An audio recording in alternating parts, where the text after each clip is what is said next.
Well. We supposed to be sitting here singing today was a good day. Damn sure didn't look like it today. What's going on, people, man? As you already know, this is the post game show with your boys, the heavy hitters.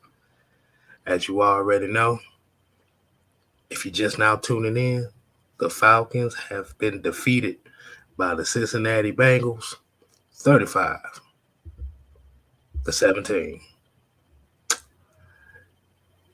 Mike, go ahead and go over them stats you said you wanted to go ahead and get. Okay, so I'm going to go over the overall numbers for both teams and do it a little different this time. All right, I want to highlight these numbers for the most part.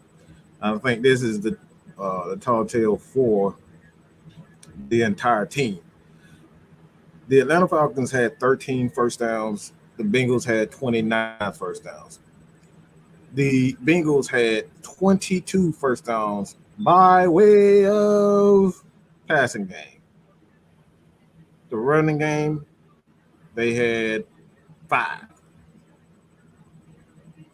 2 was on penalties. But the Atlanta Falcons, I think the biggest quote unquote concern, they didn't do as bad on third downs than a lot of people would think. They were 410. That's near 500, which is a good thing. You never want to be too far below 500, but they were 410. Could have got better, but I think the real tale of this game is 29 first down. The Falcons had 13. The box score, I'm just going to go to the box score because, again, I think this is very important. Falcons had 107 yards rushing, 107 yards passing. The Bengals, 459 with 78 yards rushing. So those are the numbers that I thought is extremely important. And to highlight this game is just the first downs, which, like we said, if we don't get off to a fast start and get those early first downs and keep that clock churning, we're going to have a long day. But the Bengals just dominated as far as they just kept getting first downs, and they got the first downs with the passing game. Mm-hmm. And I want to explain why I highlighted that. Okay, Styles, got some other numbers for the people. Okay, so before I get to these other numbers, I know the main people would say, well, yeah, the Falcons lost a couple of defensive players. We here to tell you today, there's no damn excuse for that. Regardless on if you got first stringers, second stringers, it's next man up. So this was a very disappointing game on both sides of the ball. But okay, as the Falcons, Marcus Mariota, 8 for 13 for 124 yards and 1 touchdown. Algier got 16 carries, 50 yards and a touchdown. You got 6 carries out of Caleb Huntley. The only big play the Falcons got in this game was the big shot to Damiere Byrd before the second half. But here's something that's very interesting. That I said that the Falcons got 3 sacks today.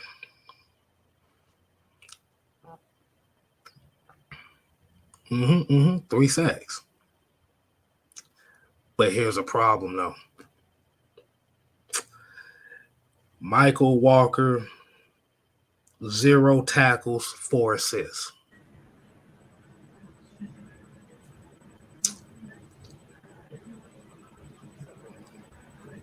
Let's go to Cincinnati side of the game. Joe Burrow, 34 for 42, 481 yards, 3 touchdowns. Joe Mixon, 17 carries, 58 yards, and 1 touchdown. And here's the kicker. Tyler Boyd led the team in receptions with 155 yards and 1 touchdown, and Jamar Chase 130 and 2 tubs. Hold on, we got a $10 super chat. Let me go ahead and pop this thing on right here if I can find where the hell it's at. It's somewhere in here. God damn it, I can't find it nowhere. It's hard. Don't worry. Okay. I got it. Man, it goes with the $10 super chat. Says injuries in secondary now requires better pass rush. Graham Irons need to get sacks, not be a rub for Grady to get a sack. Will be attacked in the air now.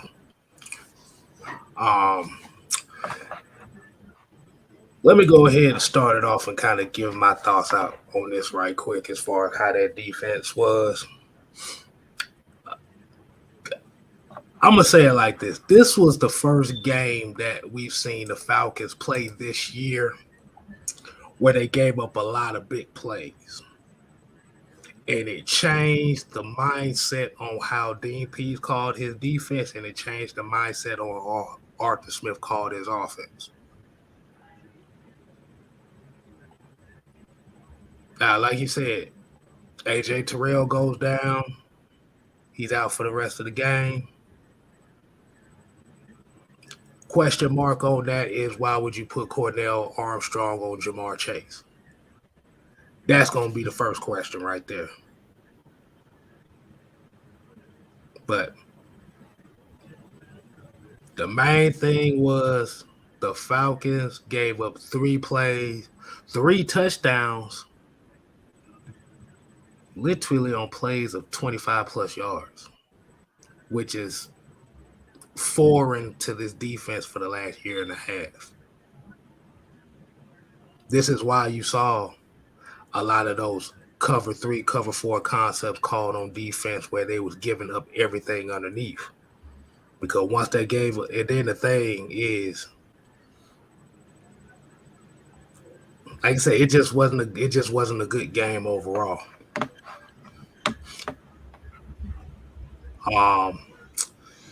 I will go into it later, but I'm gonna leave the floor to the brothers over here, see what y'all gotta say on this, man. Y'all want to get into it? I can definitely. I got a couple things I got to get off my chest. Go ahead. Go ahead. But like I was telling you guys before we started the show, it was hard for me to kind of get a real beat because of the injuries. I don't like to make excuses because the Falcons still had a chance to win this game. Mm-hmm. But we had a small margin for error.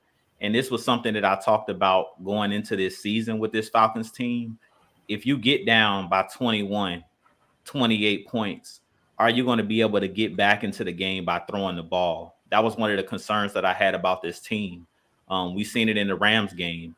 We haven't really seen this team pass the ball consistently as far as to get back into the game. You're going to, with this team, it's going to take all 3 phases when it comes to scoring points. In that Rams game, you got down 28-3, but you had a block punt. You had the defense punching the ball out late in the game, to put you on a short field. And today, to me, and this is something we always talk about, and Mike talks about this all the time when we had Matt Ryan. Sometimes you need the defense or the special teams or somebody else to pick the team up. And the defense bowed their neck or bowed their back on that 4th down when they were in the red zone. They stopped Cincinnati when they tried to throw it, and Cordero Armstrong had the breakup against T. Higgins. That was the opportunity for the offense. Okay, you got to stop. Now we're going to drive. It was way too many offensive drives where we went 3 and out. And I think this was a huge stat that I didn't even know until I was listening to a podcast with Pat-Man Jones and Harry Douglas this weekend, yesterday, where they stated that the Falcons, out of all the teams in the NFL, had the least 3 and outs of all the NFL teams. They were tied with another team for the least 3 and outs. And in this game, You literally had like 3 or 4 3-and-outs early in the game, back to back to back. And when you do that, the problem with that is your defense gets tired. One thing that we haven't seen this year for this Falcons team is we haven't seen a bunch of 3-and-outs, which we would go on long drives, we run the ball, and that gives the defense a chance to catch their breath. It gives Dean Pease and that defense on the sideline a chance to make adjustments. But when you're going 3-and-out, you really don't have time to make any adjustments, too many adjustments on the sideline. And the way that we had players out, far as with the injuries and things of that nature, you just didn't see that chemistry. This is why we talk about chemistry. And this is why I always talk about having depth on your team, because eventually players are going to get nicked up. And that's what we kind of seen in today's game. If you guys were listening to Robert Smith, longtime running back for the Minnesota Vikings, he played with Randy Moss, Chris Carter. He was calling the game, and he said, when you have a guy like Cordell Armstrong out there and you have these backups out there, Dean Pease can only get so exotic. He can't call a bunch of, blitzes and corner blitzes, because even in certain zone coverages, guys got to know their responsibilities. And we've seen today when Joe Burrow and those guys went 4 and 5 wide and just spread us out with no running back in the backfield, guys were hesitating. Guys didn't know where they were supposed to be. And that's the reason you see those big plays early in the game. You got Boyd going down the field, making a big catch. Like, you can't have those type of plays. And that's why I talked about in our show on Wednesday that we couldn't give up those explosive plays. I talked about that. That's what the Bengals live off of. That's what they feed off of. I talked about Jamar Chase run out the catch. What do we see with Darren Hall playing too high, getting out of position, him being able to catch that back shoulder fade, or catch that back shoulder catch, and then just cut it all the way back and run it in for a touchdown. Like, those type of plays are killer, and those are backbreakers, because we've seen the Bengals didn't want to run the ball today. Like, they didn't run the ball pretty much at all. They pretty much just spread us out, and it looked like a 7-on-7 drill out there. So at the end of the day, like I said, it's not really too much you can take from this game other than this Falcons team won't quit, because we had that flurry at the end of the half where you had the big punt return by Avery Williams. You had the deep pass to Damiere Byrd on the touchdown. So these guys didn't give up. But where I think the crucial play that nobody's going to look at, or the crucial possession where we needed to score, was when we came in out of halftime. You have to come in and score, because that's why I talked about we had that small margin of error. We got the ball first in the second half. I think the score at the time was 28-17. So it's a 9-point game. You score a touchdown right there, all the pressure at that point is on the Bengals, because they're going to get in their own heads thinking, we got to score on this next drive, because the Falcons have all the momentum. And we didn't do that. We came right out of halftime 3-and-out. So you can't do stuff like that. Like, it's those small, intricate details, those 3 to 4 or 5 plays in the game that changed the game. And to me, that was crucial. When we didn't come out in the half and get no points, I was like, we in trouble, because that's going to give Cincinnati more time to drain clock. And the way that our offense is built, if you guys notice late in the game, we still really wasn't going hurry up. We were, but to me, it's taking us way too long to snap the ball. Like, when you're down 3 possessions, you got to be quick on the ball, call a play, hike it. And that's not this Falcons team. This team is kind of built to win one way, and that's by that running game, and that's by playing physical. So when you get down big, unless you get a turnover or get a special teams touchdown, it's going to be hard to win a game when you behind. This team needs to play with a lead or needs to keep the game close. When you let a team stretch it out on you, it's going to be hard, because Arthur Smith, we know he's going to stick with that running game, hell or high water. So that's kind of what I took from this game.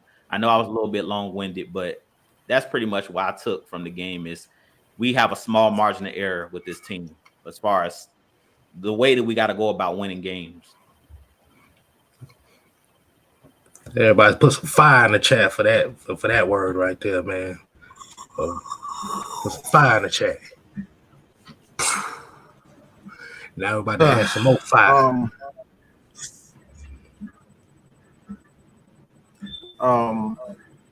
As you guys know, I pay extra attention to quarterback play. Now, I know it's a lot of people who feel as though that Marcus Mariota should be benched. I'm not one of those people, but I do see there's an issue there. I've seen plays from the wide receivers where they are getting open, and I've seen games where they're not getting open. I've seen plays where the offensive line is not protected. And I've seen games where they are, they're struggling and they protect. And I've seen games where I'm saying to myself, Marcus, just get rid of the ball, right? Why are you holding on to the ball so much?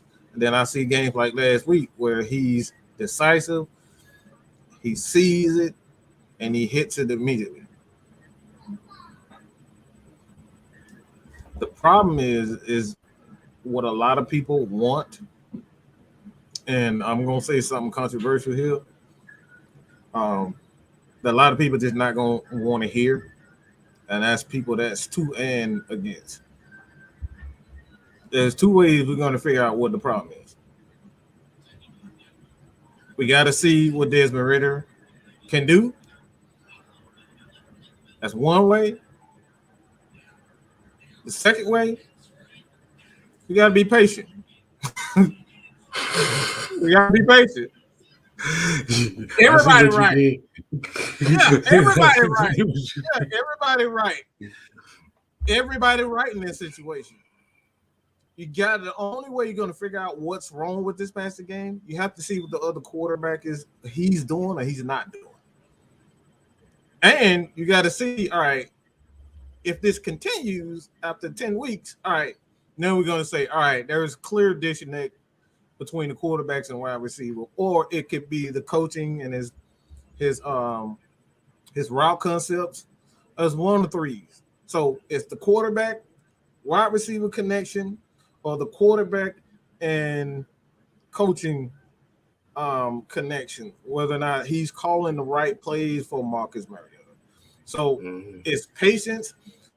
We got to see what's Mariota have, because those the only way you're going to figure out what's going on, because there's a clear disconnect in this passing game, because we shouldn't still be at this point saying why Marcus Mariota keep holding on to the ball. Why aren't these wide receivers getting the ball? There's a clear disconnect. And those are the ways. And this is why Arthur Smith is getting paid the big bucks, because he has to make that decision as a head coach to figure out, all right, something ain't right with my offense. Should I bench Marcus Mariota that everybody love, the players love him, but my passing game isn't where it needs to be? And maybe I need to see what Desmond Ritter can do to kind of figure out, all right, what's going on. So I think in this instance, I think everybody right. I see people are saying, all right, we need to bench Marcus Mariota. Part of me is saying, yes, we do. But the other part of me is like, all right, we winning games. We're still in the hunt for first place. We beat the Panthers. The Bucks win. We in first place. So if I were in that position, this is what I would do. Right. If we're still struggling against the Carolina Panthers in the passing game, even though we win, I got to slowly start to integrate Desmond Ritter into this offense, because at some point your wide receivers are going to get frustrated and say, all right, it's that halfway point, midway point, and dang near everybody is under 20 receptions. And that's the top receivers. That's the problem.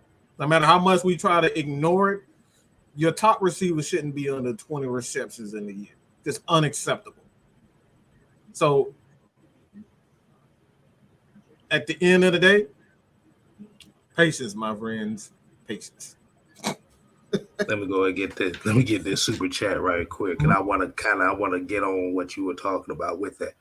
Batty Ghost here said, despite the loss, we're still tied for first. Hopefully, we fix things at the secondary and the pass rush in the middle. Besides Jared, definitely appreciate that. But kind of going to what you were saying as far as with the Ritter thing. See, the only question is when. Now, this is why I said beforehand, before y'all started talking, I think what ended up happening in today's game was the fact that the Bengals hit that big play so early, it fucked up the mindset of the whole team because it's like, oh shit, this may be a shootout. So I think where the issue comes in, why you saw Mariota kind of holding the ball a little bit longer, um, and it worked for him in that touchdown pass before halftime. I think he was looking for that shot again. This is why I think you saw him holding on the ball a lot. Um, like I said, this is the first time the Falcons have had a game this year where they gave up big plays like that. So despite this being a loss the way that they lost, this is actually a good loss because it's going to give them you're going to find out the mentality. Okay, we're in a shootout now. Where are we going to go from here? Like I said, you ain't got your secondary is banged up. So how are you going to compensate for that? The issue came down on that defensive side of the ball was it was too conservative. You could tell that they weren't confident in what they had, so that's why you saw so much conservatism. Hold on, let me get this super chat right away. Nick Stewart said, I'm not concerned about the defense. They're the reason for their performance, but we can't be one-dimensional offense.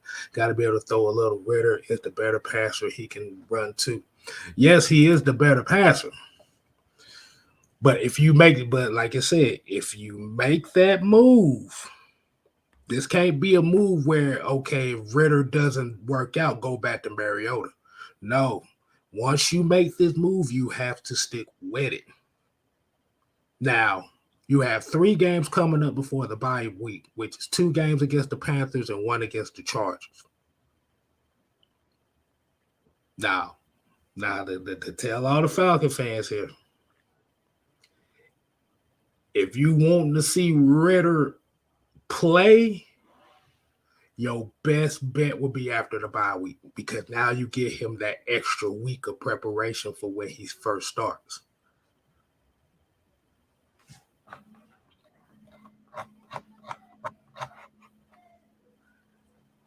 Look, Tay said, no, you can switch. Nah, you can't switch back because you destroy confidence. You would destroy the confidence of a rookie quarterback if you switch back. We've seen it happen plenty of times. What the hell you think happened to Justin Fields in Chicago? They put him in, switched him back out. He ain't been the same since. That's just a recent example. And the reason why you wait that long, and like I said, once again, the reason why you wait that long is because you're still in contention in the division. Mm-hmm. You're not out of it. Hell, be honest with you, really not out of it in the NFC, period. But this is why you have a stopgap quarterback. We've said it from the beginning of the year. Mariota is not the long-term solution. You get to fix the issues. You got to see what the issues are, and then with a guy like Ritter, all right, you know where my issues are or my weaknesses are in my offense. I can correct that with a younger guy. Not that you, like I said, not that Marcus Mariota is a bad passer, but even coming into the league, Ritter was a better passing prospect than Marcus Mariota. Right. Because what you want to do is, and this is why, if y'all saw the article about what Charles London said about Desmond Ritter, is the longer he sits, the more Ritter can have more implementation and more time with the coaches to implement what he likes to do as well.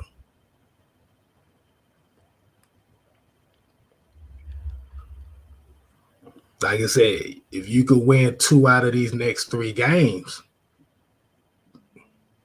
who knows? They may throw Desmond Ritter after the bye week regardless. This is why we say with young quarterbacks, it's better for them to sit in certain situations. What you guys say on that, Drew? This is a tough situation, but it kind of goes back to what Mike has been saying. This year is about the coaching. I'm watching the coaches. I'm still in what Mike's been saying from the all along. This is gonna come down to coaching. Like whoever's the quarterback, I'm gonna back them because I back the Falcons. Right. Personally, if y'all ask me who do I think is more Marcus Mariota or the play calling, I think it's more the play calling.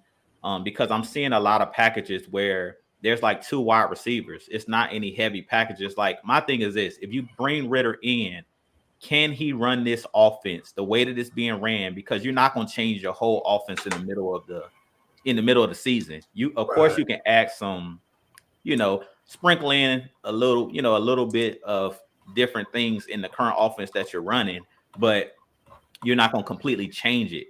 And to me, just watching Desmond Ritter's game, to me, he's not the runner. He can run, but he's not the runner that Marcus Mariota is. As far as, to me, he doesn't seem as fast, as quick as far as those RPO. He can do it. But my thing is, I think it's more has to do with Arthur Smith has to open up this playbook, period. Whoever his quarterback's going to be, because now we just seen that there's going to be games where you can't stick with the way that you want to play the game and control the tempo. You guys know I've been saying this from the beginning of the year that this Falcons team, the way that they have to win, we have to control the tempo. We can't play from behind consistently. The games that we've lost were the games that we got behind big. Against the Rams, we got behind big.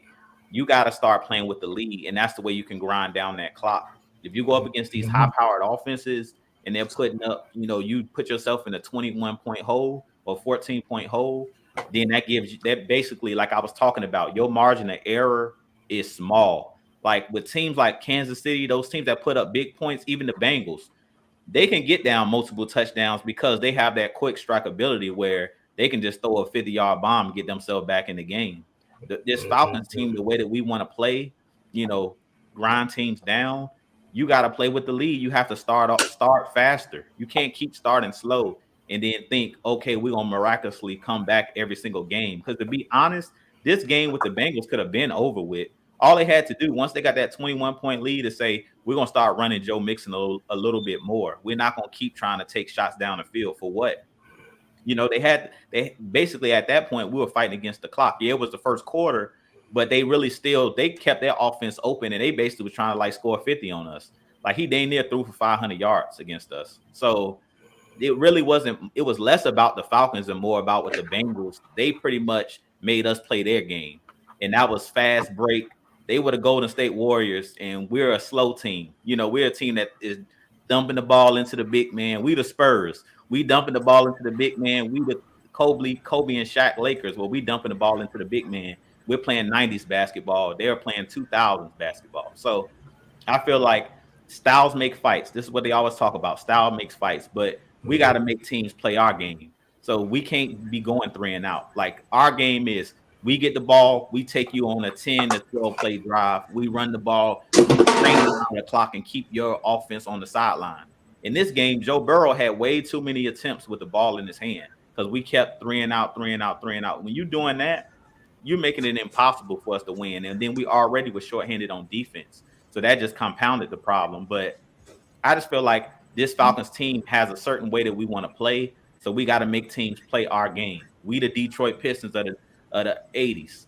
We going to beat you up. We going to make this game. You ain't scoring 100 against us if this is basketball. We trying to make the game in the low 80s. You know what I'm saying? That we got to keep this thing tight and close to the vest, which gives us a chance to win the game. When it gets into a shootout, this Falcons team is not winning a shootout. I don't even think with Ritter. Now, we haven't seen Ritter, but just from the playbook that I've seen that our head coach is putting out there, this doesn't look like a playbook that's going to get into a shootout and be able to beat teams.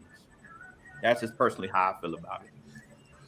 And shout out to Lincoln with Lenore here with the $5. He said, we're not throwing the ball. Anyone can hand the ball off, make the switch. Ritter has higher upside. I agree with that. Ritter does have the higher upside because Ritter, like I said, he played in a pro-style offense. To me, Ritter is a guy who can get up under center. He's not a gimmicky. I keep telling people, he's not a gimmicky offensive type of I quarterback. was just about Mariota to is a do that. gimmicky. Yeah, he's a gimmicky type of quarterback. And I know Mike chomping at the bit because he loves quarterback talk. So I'm gonna let him go ahead with it. I'm about to tell Marcus Mariota apart with this. Hold on, before you do that, like I will tell everybody here, put your kids to bed. Hide your kids, hide your wife. Hide your kids, hide your wife. This is not for the faint of heart. Floor is yours, Mike. I was actually having a debate with LT about this earlier, and he was so adamant that like we don't know the route concept, we don't know the timing of it. Like that is true. But what I'm saying for Marcus Mariota, these are two things that are key when it comes down to quarterback. Every quarterback from college all the way to the NFL is 2.3 seconds. 2.3 seconds to make that decision. What am I going to do?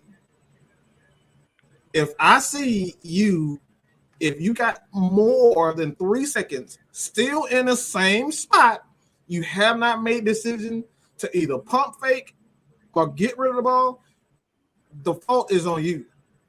It's no longer on the quarterback. It's no longer on the play caller. And I know you really hate. I know we want him to be more creative, but when it comes down to quarterback, this is why rookie quarterbacks sit on the bench, because they're not decisive. What, Jason? What? I was gonna ask a question right here. And then, like I said, this is a quick question. This could be a question that could be answered a little bit later. Do you feel like Mariota's kind of feeling the pressure of Ritter behind him? Could that play just a slight part in it as well? I mean, we don't know. We don't know. I don't know that for sure, but I wouldn't doubt it because Ritter, like I said, he's obviously the better passer when it comes down to certain routes. And this is where I said I'm gonna rip him apart. It's because if you look at his makeup and how you go back last week, Dave Regron was I believe they cut to him during the game, and he said, "Good job planting your feet and delivering the football." You remember that? Why would he be saying that to a quarterback that's been in the league for 7 years? You don't hear nobody talking about that when Matt Ryan plant your feet and deliver the ball. It's because there's an issue with him and his delivery. And if you look at his throwing motion is always straight line. It's never. It's almost like the Michael Vick type of throwing motion, where it's not a lot of touch, it's just all heat. And as a play caller, you can't call a lot of corner routes, a lot of out routes, because it's just straight. You can't call a lot of plays over the middle because it's just straight and hard. You know what I'm saying? So with him, it's only so many routes that you can throw: the hook routes, the curl routes, the end, the dig routes. And that's the problem. He called these plays last year with Matt Ryan, ball that can go, inside, outside, like, and to give the defense. When you got a Matt Ryan, you can never just sit on one particular route with him. With Mariota in, it's going to be deep, and it's going to be over the middle, and it's going to be hard. He rarely and very seldom throw anything that will touch, and that's the problem. And as a play caller, why would you call a lot of pick plays, and then, all right, like with Tom Brady, we know Tom Brady can put touch on the ball, so I can call certain things. You can't do that with him. Desmond Ridder is completely opposite when it comes down to his ability to throw every pass. That's what you want in a quarterback. Once you know what a quarterback can't do as far as him being able to throw certain routes, he is pretty much like you handicap the offense. And I think at this point in time, as a thrower, he handicaps the offense. We're not good enough defensively to solely rely on Marcus Mariota as to go out and win games when we are down like this. So that's the problem.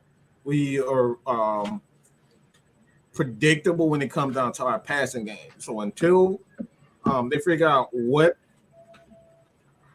that next move is going to be, but I think we're extremely predictable in our passing game, and that's largely due to the fact that Marcus Mariota can't throw certain routes, and they're just sitting on everything that is hard and outside.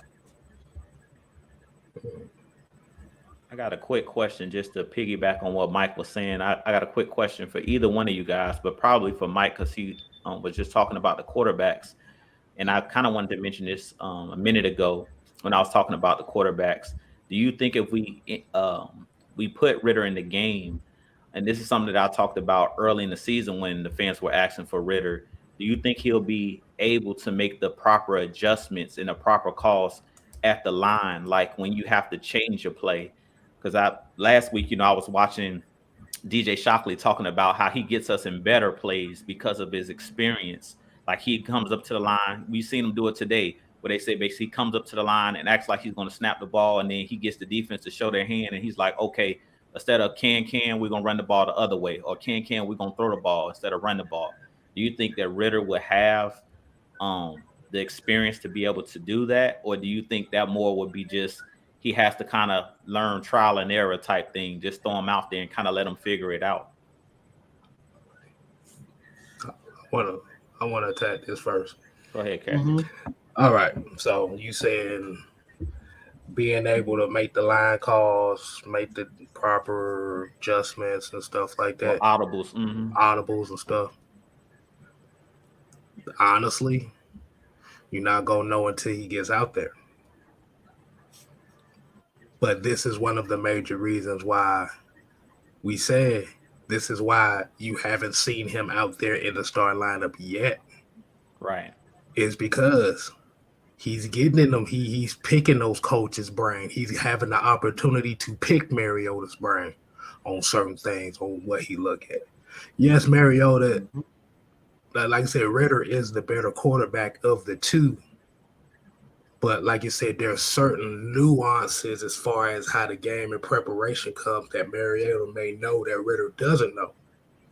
And what ends up happening here is the closer a player is to the coaches, the more that player has influence to implement the type of plays that he wants to run.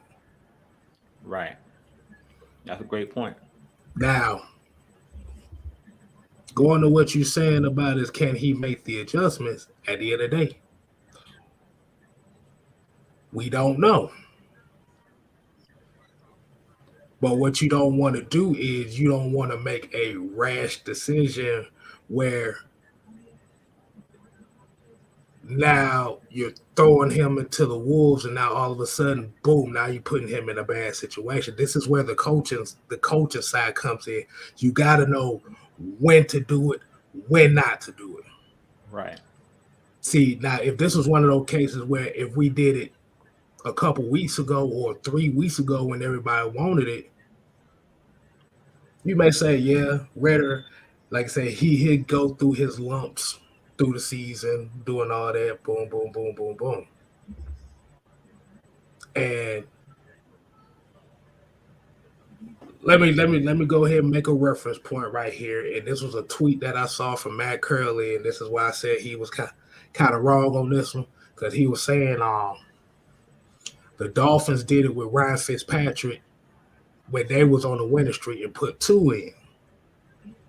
How long did it take Tua before Tua was be able to do certain things before he got hurt? There's a thin line. There's a thin line between putting a guy in too late and putting a guy in too soon. We saw Patrick Mahomes sit a whole entire year, come back the next year, one of the best quarterbacks in the league. We see a situation where Justin Fields, just last year, got thrust into the thrust into the starting quarterback position in week 3, and he ain't recovered since. Boy.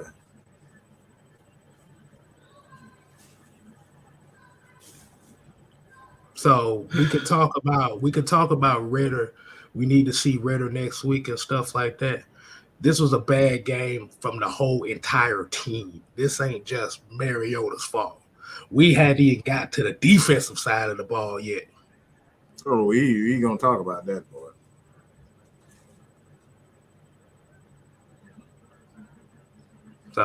So the question was, um, should they do it?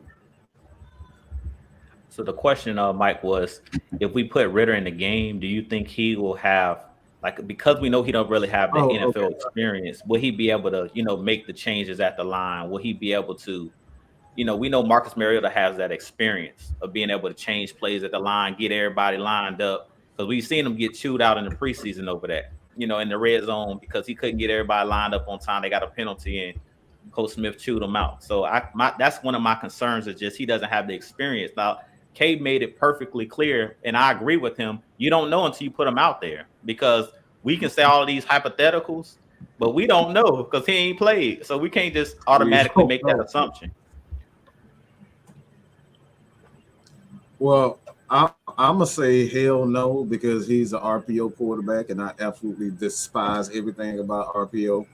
So you would have to dumb down. You completely have to dumb down the Falcons' offense in order to make him comfortable. What would be um, all for naught as far as the offensive unit is concerned. So these guys is basically you just at this point in time, you did all that for nothing. You literally just ran for 1,000 yards in 6 games for absolutely nothing. Yeah, you literally did that for absolutely nothing. If you bring Ritter in, he can't, run his offense and make the necessary adjustment. You just did all that for no reason. So I don't say that he can't, but that's a huge risk at this point in time that the Falcons would be taking. And based on how this defense looks right now, there's no way in hell that you pull the trigger to bring Ritter in because, for one, a rookie needs balance. Got to have a running game. Got to have a defense that can get them the ball back so they can take it slow and not give him a lot to do, and he can learn on the fly rather than just throw him out there. All right, this team already pitiful anyway. Let's just throw him out there. You seeing what happened in Carolina right now? They done drafted every damn quarterback and traded for every quarterback and brought in the best experts on offense, and every last one on field. So you better make sure that defense and that offensive line and running game is on point. And right now we just got a lot of injuries that compound that. But I want to take a turn to the defense side of the ball because this is something that we actually talked about all last week. And K-Star, can you get those numbers again? I just want to go over the numbers one more time. One more game. One more again. We say K Styles get the stats. K Styles get the stats. As far as the Falcons defense, just talking about the Bengals one offense. particular area. You know what I'm talking about. One particular area. You know exactly where I'm going with this. Michael Walker, 0 tackles, 4 assists. Troy Anderson, 4 tackles, 2 assists. D'Angelo Malone got his first sack of his career today. Shouts out to that young brother. That's a good job. Lorenzo Carter got another sack, and Grady Jarrett.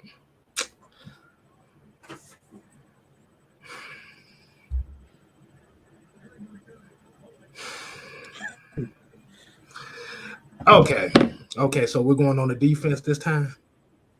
Yeah. You want to go on the defense? Okay, let me go ahead and set this up for y'all. DMPs. What the hell was that? Only reason why I say this is, and we kind of had this talk before we came on here, is this was one of those games where they kind of thought a little bit too much because as hot as Troy Anderson was coming into this game,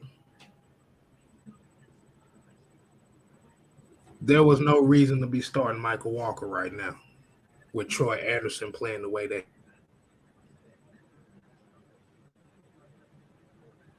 torched for 14 points in the first quarter.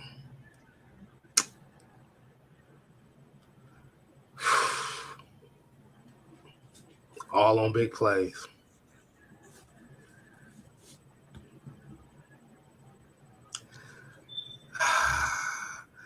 The reason why I want to highlight that is because of this issue, and this is something that we was talking about. I don't give a damn about what potential is. Because we say it's over and over and time again. Everybody's so worried about what potential is. I don't give a damn about what Michael's potentially doing. I see and we look. Okay. We see and we look. Flies out there. And not only that, we look at the film, and the film is saying exactly what we seeing on the field. So it's not much different. Okay. Don't go. I saw. I think the biggest issue with this with Dean Pease is his loyalty to experience kind of got him in this particular incident, is because defense just looks so much better with Troy Anderson on the field. Look, Ray Charles could have saw that bullshit.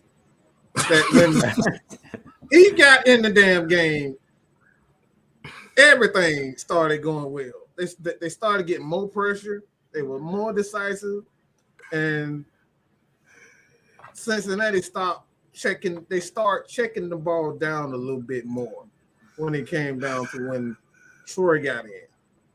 Look at the super chat. Saw from the very beginning. Look at the super chat. Look what I said. Every third down pass went to the middle of the damn field. What does that sound like? I'm just saying.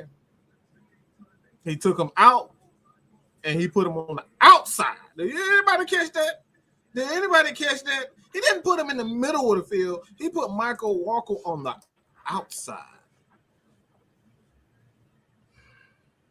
And then when he wasn't doing good on the outside, who did they bring in to get his first sack? D'Angelo Malone. You see the problem? There's a clear and obvious issue with this Falcons defense. And it's that Michael Walker, he's the guy that you love to love. But when you see his ass on the field, you be like, bro, what the hell is this? This is not what I expect. I'm gonna give a shout out to LT for this one because he made this comparison. Michael Walker is like J.R. Smith out there. It's like there's a big play there, but it's like most of the time it's like, what the fuck is you doing? Drew has experience. Drew has experience with that one, especially in the NBA Finals against the Warriors. Yeah, yeah. It's boom or bust. That's the problem. That's the problem.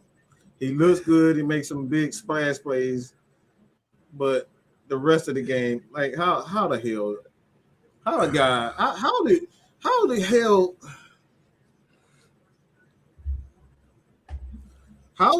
do you have the same amount of tackles than the motherfucker that was on the bench? My friend. You on the field more than him, but you got to end up with the same amount of tackles. So he got the same amount of tackles as Cordero Hodge, Felipe Franks, Nick Kwiatkowski. Abdullah Anderson, Timothy Horn, and Arnold McKinney. You see what the issue is? There's a clear issue with this Falcons defense. That what I was saying to myself, like I said, I understand why Dean is doing this because you don't want to ruin the rookie, and he's doing the right thing. But sometimes you got to say, look, I might just have to take an L on this because I can't keep fucking with Michael Walker. I just like we can't keep. I need. Look, I it's.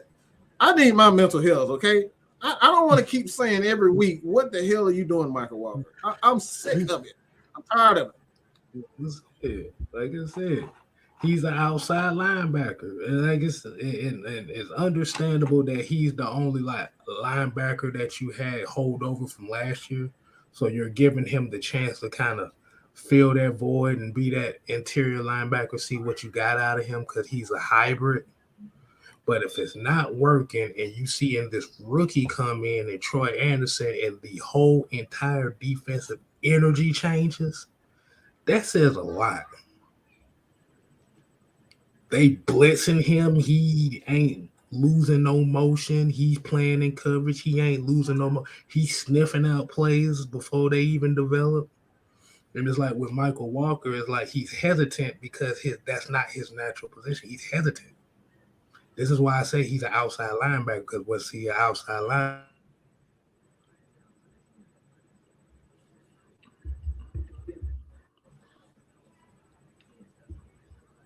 Oh hell, like I'm good. Go ahead. No. Y'all not finna do that. But go ahead, you. Now, I'm gonna pick up right where you left off. You was right on point. Michael Walker, if you go look at his college tape, he needs to be outside linebacker because it takes the thinking aspect out of it, and just let him rush off the edge. Period. Let him do what Lorenzo Carter and those guys are doing. He's athletic enough to do it. Put him on the edge and just let him rush because we really don't have enough pass. Like you never have enough pass rushers. So I would take the thinking element out of it. To me, who he reminds me of, and y'all gonna laugh, is Devondre Campbell. The last couple of years of Devondre Campbell was with the Falcons. He just was always overthinking.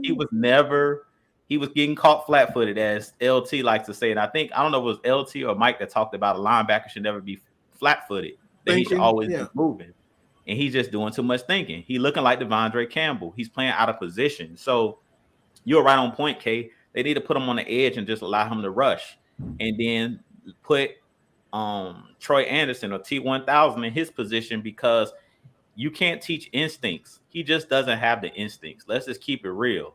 Because I seen one play in the game and I was like, I know Mike jumped off his couch when it was like 3rd and 1 and Rashaan Evans shot the gap. And they was like, ooh, a big hit by Rashaan Evans because you got to shoot your gun. Like you can't think. You got to just see something, boom. You got to see it before it happens. Like you can't get caught flat-footed. If you thinking that yard is already got, you got to shoot your gun. And that's what you've seen with Rashaan Evans. One thing I like about Rashaan Evans and T1000 is they just going to go. They're not going to get caught flat-footed. They're not going to do a whole bunch of thinking. If you're going to beat them, you're going to beat them shooting a gun. You know, if I miss, I miss, but I'm going to shoot. I'm not going to get caught with the gun, but I ain't even shot it. Like, I'm a miss or not, but you got to take the shot. And that's where we get in trouble with Michael Walker. He's not shooting. He's just standing there. By the time he decides what he's going to do, and I thought that Dean Pease was actually talking about Michael Walker on the low. If you guys go back, I think it was last week in his presser, he said on one play, they threw the ball and the guy would have been stopped short, but we didn't attack the ball. We kind of just stood there because we was worried about making the tackle. And I was like, oh, he's shooting this. He talking about Michael Walker. He just don't want to put his name out there because we're clearly saying it. It's a lot of times where Michael Walker is just hesitating. He can make the play. He's a decent tackler, but he just refuses to be aggressive. Like, you gotta read and react. You can't get caught thinking, because when you're thinking, you're caught in no man's land. And that's what got Devondre Campbell cut. He's one of those guys that was always thinking. Half of that was Dan Quinn's problem because Dan Quinn always had him in coverage. But you gotta move. Troy Anderson and Rashaan Evans, when you watch those guys on tape or when you watch those guys in a live game, they're shooting gaps. They're not thinking. They just reacting. I see something, I'm hitting whatever's moving. And when you see Michael Walker, the reason he has 0 tackles is because what I go back to saying, he not hitting everything moving. He just looking. He watching. He trying to figure out. It's too late. You got to go ahead and do it. You can't be – he's just standing there. He's getting caught stagnant. You can't do that. Like a deer in headlight. He getting caught stagnant. Basically, this term, you can't be out there getting caught lacking. Yeah, man. It's simple, man. Like you said, anytime you see a linebacker just standing flat-footed, he already lost. Yeah. And you either got it or you don't. You can't develop instincts, Mike. Yeah, you got it or you don't. You can't develop. It's like being a leader. That's not something that's like, oh, okay, I develop. You can develop leadership, but that's something God's given. Like you either have it or you don't. And I just feel like Michael Walker, he doesn't have, like when we seen Debo had those instincts when he came in as a rookie in 2016. When he was hitting all those pick sixes, that was 2016. He was a rookie. So it's no excuse for Michael Walker to say, well, he hasn't had the time, because Debo and Devondre Campbell came in starting as rookies. So let's be real. Like by mid-season, they was already starting in 2016. So we can't make that excuse that, oh, he just hasn't had enough time. He just doesn't have the instincts. And then, like you said, the reason why Troy Anderson seemed like he's better fit right now is you have to remember he's played experience at inside linebacker. There's a difference. There's a difference. For some of those that may not know, there is a difference. Troy Anderson played quarterback, so that's another thing that make him good.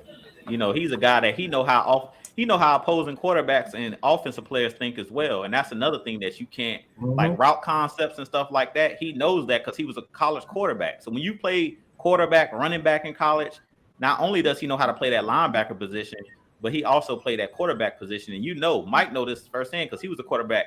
Quarterbacks, you always thinking. So Troy Anderson, that's another reason why. What makes him great, like we talk about him seeing plays before they happen. He was a quarterback, so he had to see plays before they happen. He had to anticipate throwing the football. So so that's natural. He got that natural. That's God, like I said, God given. He's naturally God. He already has it. Okay, there's this comment right here from JR. Said the coaching adjustment was horrible and the offense need to implement some gadget trick plays and utilize all your playback. Did you see that bullshit ass play that didn't work? What the hell that was? Look, that play was a little bit way too cute. Like my thing is don't get too cute. That was way too damn cute. I didn't necessarily like that. And again, I don't agree with the coaching adjustment. You don't come back into a game, score 17 points without you not having the necessary adjustment. At some point in time, it just comes down to like you put yourself too deep in the hole. And that's what the Falcons did. They put themselves way too deep in the hole against our group. I mean, obviously, this team was in the Super Bowl last year, so they have talent and they know how to get things done. You just can't you can't get down by what was it, 21-0. 21-0. Yeah, you can't get down 21-0. It's not many play callers in the league that can get you back into the game after 21 down. You need cooperation from the defense and the players. And we just, like I said, that's not an indictment on one particular coach or player. That's just an all-around thing. You can't put yourself in the position defensively. Like I said, coverage, injuries, that played a part of it. We out there playing with practice squad guys and starting. I think at one point I saw Jalen Hawkins playing corner. Like that, I saw him playing corner. So man, we ain't got no choice at that point.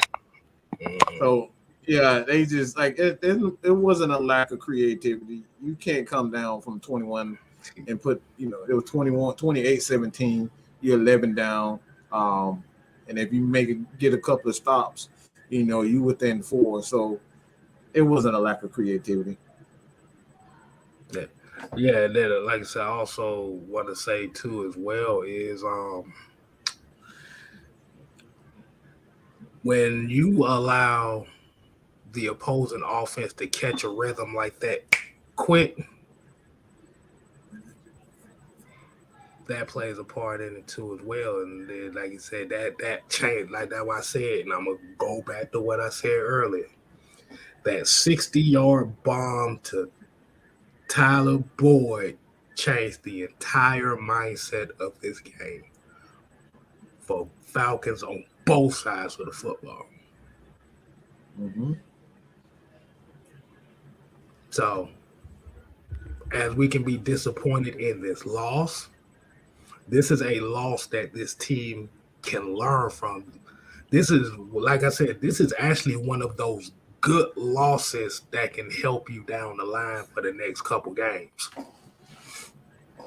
This is a great loss. This is a great learning experience for this team. And it Mm-hmm. also tells the team you got to realize who you are and know who your identity is. That's why I threw the 80s Pistons out there. Like they understood that we're not trying to get into a scoring match with these teams. We're going to beat you up. We're going to make you Mm-hmm. play our style. And if we're going to be a physical team that talks about running the ball and punching people in the nose and in the mouth, forget a trick play, because on that trick play, we weren't punching nobody in the mouth when you try to do a pitch out to Tyler Algier.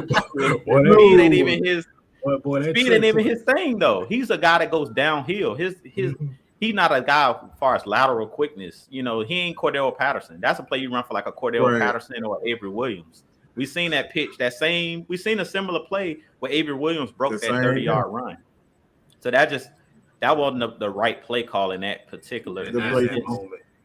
Yeah, but I just feel like you said, you got to know who you are. We got to know what team we are. We're learning who our identity is, and pretty much they came into this game. If you've seen the Bengals, they were loading the box because they seen what we do on tape. We maulers. Mhm. That's what our offense is. We gonna maul you. We ain't gonna get cute. That's why I say a lot of the plays, if you look at it, it's two wide receivers and a bunch of tight ends. Like it ain't many routes where you see 4 and 5 wide how they were running. That's their game. We Mhm. can't get into playing that game, and that's why we got to start faster. We got to make teams play our game, which is let's get in the brawl. Let's get in the bar brawl where we in the phone It's, booth and we about to You get in the know, brawl. You talk about, establish the dominance off the bat. it's like that phone booth I heard the UFC that you'll talk I about, even K heard the Style. commentators. The commentators were wondering why the Falcons weren't passing the game, passing the ball. So they was like, "Look, Falcons from I think like the third straight game. Well, probably not the third straight game from Rams. A few other games where they got down, they stuck with what they were. They ran the ball. They played, their style, and I think eventually that's gonna pay dividends because like one thing defenses don't want to play that. They want to get in those shootouts where you have to do the things because like you said, you look at the Bengals, they didn't want to get pretty. They didn't want to get ugly. They wanted to stay passing the ball. They didn't even try to establish. And like I'm gonna tell you, they're gonna be an early exit even if they make it to the playoff. They're gonna be an early exit. They're not even trying to run the ball anymore. Doing exactly what we did with Matt Ryan and Julio. They weren't even trying to.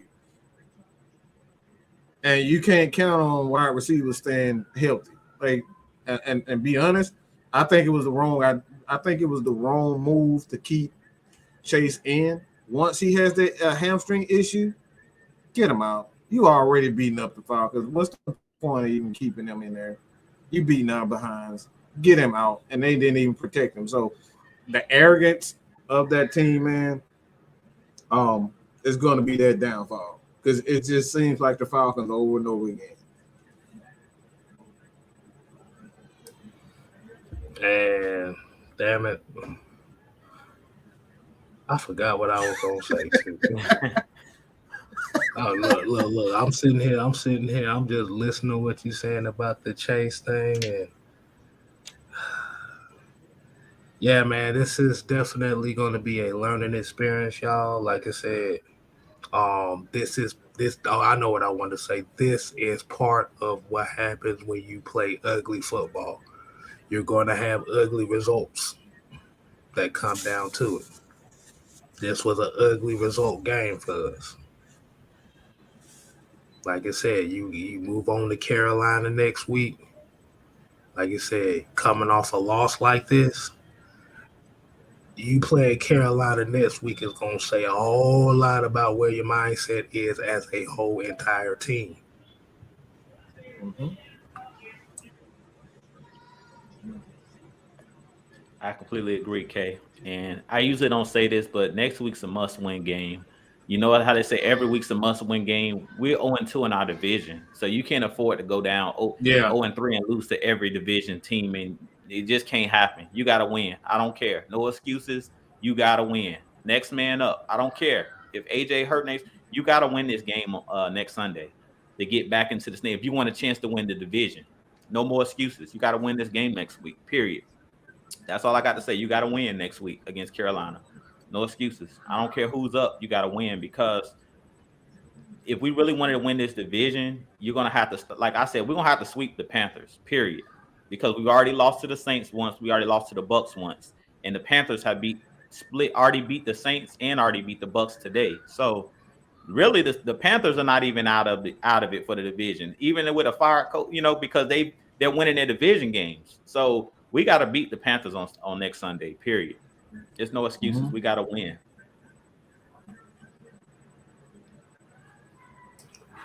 Oh, there's a comment here. Virtual GM said time of possession should be our focus. Stay true to the running game.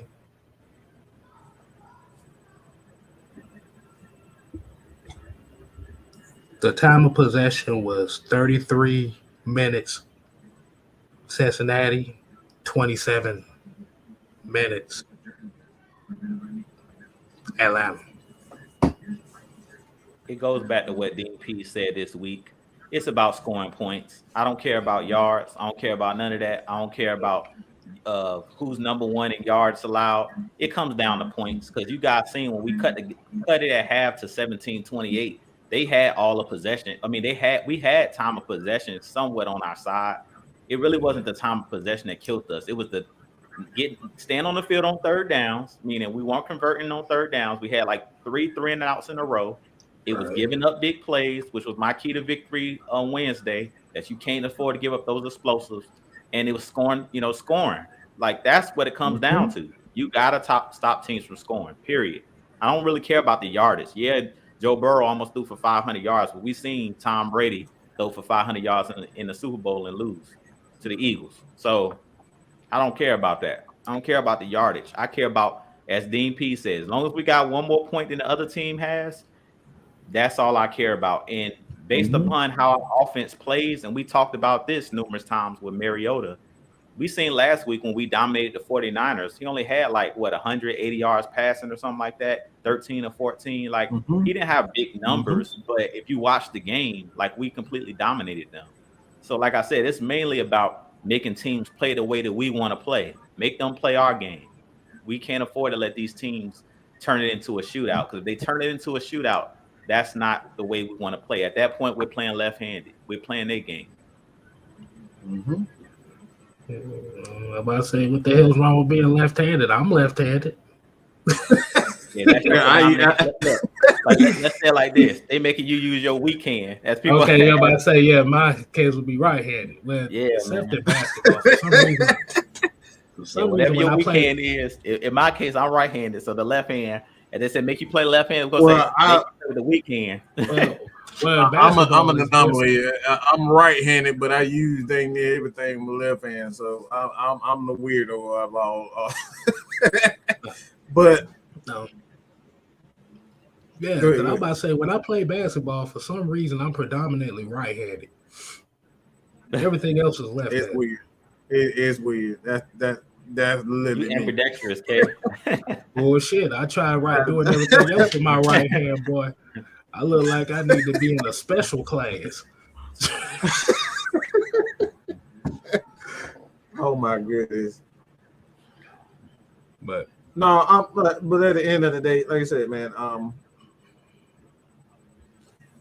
it's like I said, this year is going to be about coaching and putting the right players in position to get the to succeed. And right now, there's a like I said, the biggest issue with this defense is still in the middle of the field. And I've said it before. Um, I understand why Deion Jones is gone. They want to go and get their guys in, but the linebacker position is a major concern right now. The linebacker position is a major concern. I still believe that Rashawn Evans will be back because he deserved it. He's played well enough to be that secondary guy. But I'm just gonna be honest. Michael Walker needs to go. If we're gonna get better, he has to go because he doesn't necessarily fit what Dean Pease wants defensively. He doesn't have the mentality. I see him running away from contact, even on the outside when he playing edge. Um, and every time, and that's what Jude was talking about. He took a slick shot at Michael Walker where he was talking about, yeah, if we just hit the damn hole, we would have had a tackle for loss. Well, he didn't do that. And we've seen him on multiple occasions doing exactly that. And it's kind of crazy. It's the same thing everybody accused Deion Jones doing. We're literally seeing Michael Walker do it all year. Just saying, folks. Mm-hmm. In other words, keep that same energy. So, guess we're gonna go ahead and wind it on down. You got the we got some more of our player partners over at AFN with Coach. They're gonna be coming on here in about another 25 minutes. So we're gonna go ahead and wrap this thing up today. Like it says, unfortunately, the Falcons do lose 35-17.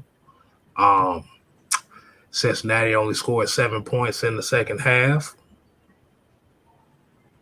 So we making no necessary adjustments on the defense side of the ball. So we, like I said, this team just got to do a better job of starting. I keep saying this. We got to get Drake off. We got to get Drake London off to an early start. I think that's the biggest issue with this offense. Get Drake the ball early. Right. So one thing I want to get off before we get off of here, Kate, when you just said that they scored 7 in the second half, we scored 0 in the second half. Is that? Yep. So that's what I was talking about. It was played. The defense actually bowed their backs on a couple times where they held Cincinnati, but we gotta reward the defense. Like you said, it all ties together. Mm-hmm. All ties together. Like you said, you win as a team, you lose as a team. If you don't play all 3 phases of the game for $1, 9 times out of 10 you're gonna lose the game. So, oh yeah. So y'all make sure y'all go ahead and, like I said, share this. Make sure y'all hit that like button. Make sure you subscribe to not only 6-Man K Styles, not only Mad Mike Sports, but you talk sports as well, man. And tomorrow we're gonna be. Y'all make sure y'all go ahead and leave y'all questions in the comment section because tomorrow we're having a Q&A, and we may have a special guest tomorrow for Cooler Talk Monday. So, Mike, you want to give them final words or something to say to them?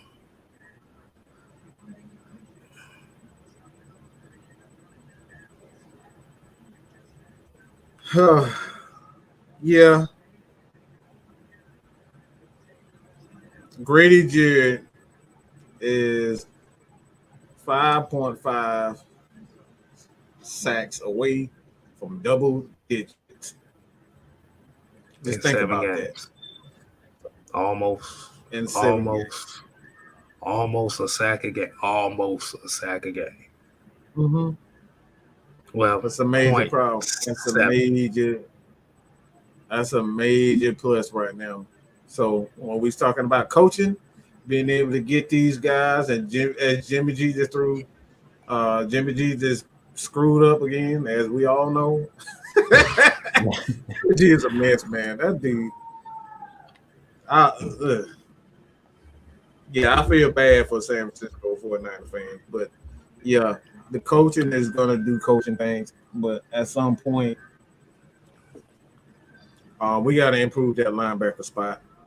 The linebacker and the DB depth as far as someone behind AJ. We got to draft a corner, and I know a lot of people not gonna want to hear that, but we need a corner and we need a linebacker, preferably somebody who can play inside.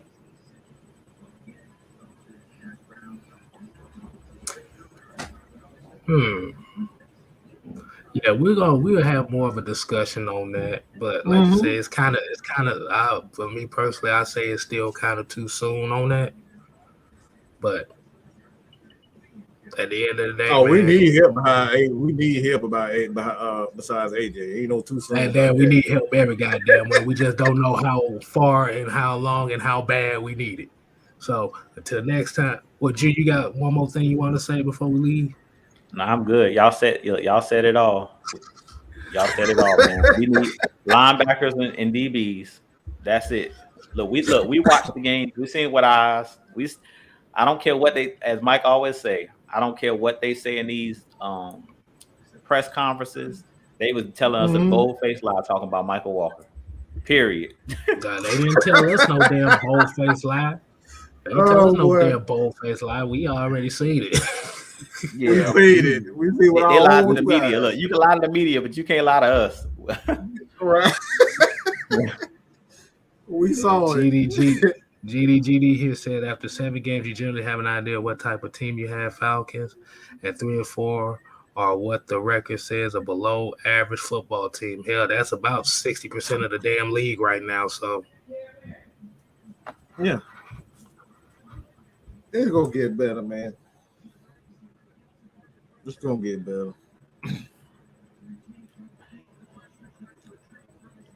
But as K Styles run and hide, I don't know why he running and hiding right now. Um, as we go to the end of the show, he gonna hide at the end of what the hell kind of weird shit is that? Um,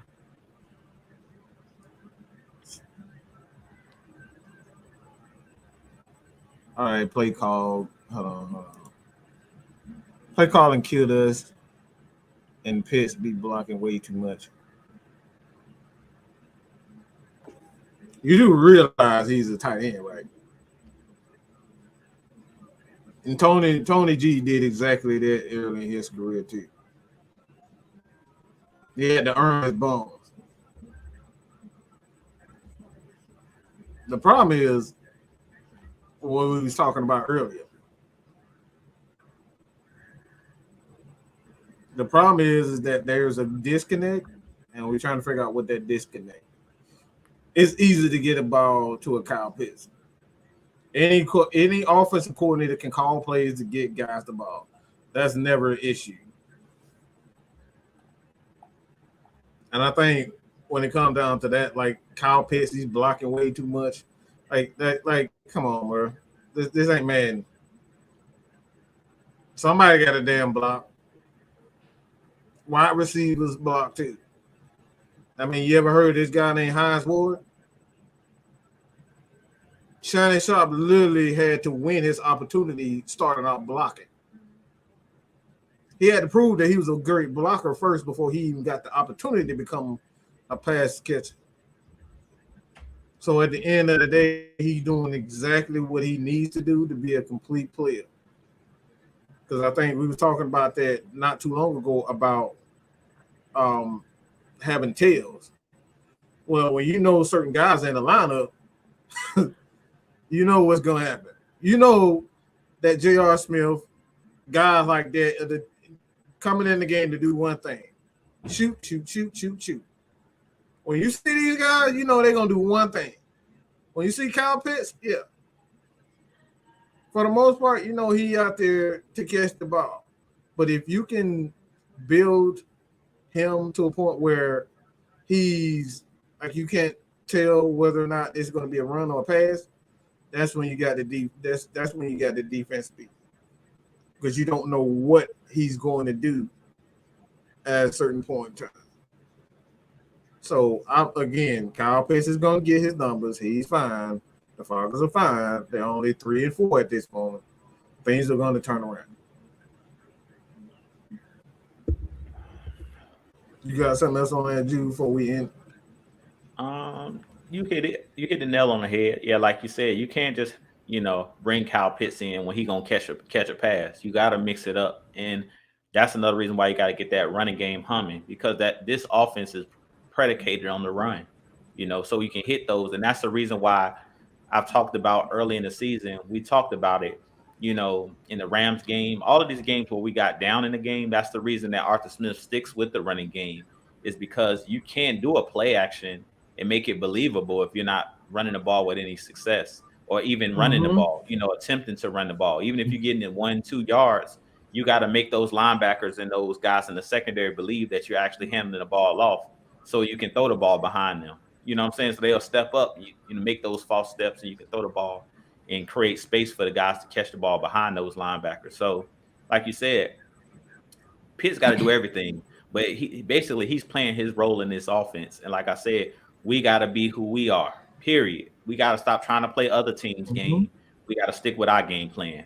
Again, in basketball, we the 80s Pistons. We trying to make this into a bar fight. We trying to beat you up in the trenches. Exactly. Not trying to get prissy with you. We trying to beat you up and put you in a phone, make you play the game in a phone booth. That's what this Falcons team is trying to do.